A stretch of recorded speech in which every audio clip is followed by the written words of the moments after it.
Kementerian Kelautan dan Perikanan (KKP) mendadak meminta pembongkaran pagar laut di Tangerang untuk dihentikan sementara.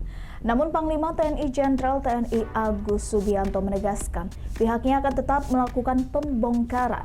Pasalnya, pembongkaran yang dilakukan TNI Angkatan Laut AL sesuai perintah Presiden Prabowo Subianto.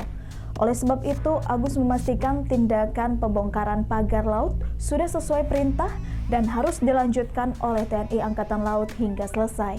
Keputusan yang diambil TNI itu semata untuk memudahkan para nelayan dalam beraktivitas mencari ikan.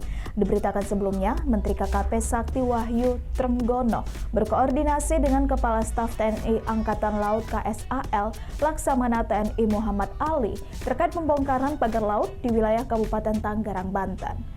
Trenggono meminta TNI AL menghentikan sementara operasi pencabutan pagar tersebut karena masih dalam proses investigasi oleh KKP. Trenggono menilai tak seharusnya pagar bambu yang membentang sepanjang 30,16 km tersebut dicabut karena itu merupakan barang bukti dalam penyelidikan kasus ini. Ia mengatakan pagar yang sudah dicabut juga dikhawatirkan dapat terbawa arus dan menimbulkan dampak lainnya jika tidak dikelola dengan baik. Trenggono menilai pembongkaran tersebut harusnya baru dilakukan setelah dalang di balik pemasangan pagar laut itu sudah diketahui. Ikuti terus berita menarik lainnya. Jangan lupa like dan share seluruh akun Tribun Medan. Dipanggil oleh Bapak Presiden, beliau tentu saya laporkan beberapa hal yang sedang menjadi sorotan publik. Salah satunya adalah soal pagar laut. Saya sampaikan juga hal yang sama itu terjadi tidak hanya di di Tangerang, Banten ya, tetapi juga di Bekasi. Nah, khusus untuk di Tangerang, Banten saya laporkan bahwa memang kita temukan tidak ada izin. Jadi pada dasarnya sesuai dengan Undang-Undang Cipta Kerja bahwa pembangunan di ruang laut itu harus mendapatkan izin KKPRL, jadi kesesuaian ruang laut. Ya, jadi karena tidak ada, langkah pertama yang harus dilakukan adalah kan sesuai dengan aturan undang-undang. Jadi kita tidak bisa sembarangan. Pertama, kita lakukan yang namanya penyegelan.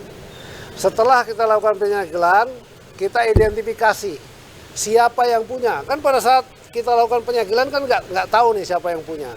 Ya, secara yuridis kan harus ada yang mengakui siapa yang punya dan seterusnya dan seterusnya dan seterusnya. Tadi saya mendapatkan press conference juga dari Menteri ATR BPN bahwa sudah ada sertifikat yang ada di dalam laut. Saya perlu sampaikan kalau di dasar laut itu tidak boleh ada sertifikat. Jadi itu sudah jelas ilegal juga. Nah, artinya memang ini kan dilakukan proses pemagaran itu tujuannya adalah agar tanahnya itu nanti naik. Semakin lama semakin naik, semakin naik. Jadi kalau ada ombak datang, begitu ombak surut, dia ketahan. Sedimentasinya ketahan. Boleh dibilang seperti reklamasi yang alami begitu, ya. Jadi nanti kalau terjadi seperti itu akan terjadi daratan dan jumlahnya tuh sangat besar. Tadi saya laporkan kepada Bapak Presiden, dari 30 hektar itu kira-kira sekitar 30 ribuan hektar kejadiannya.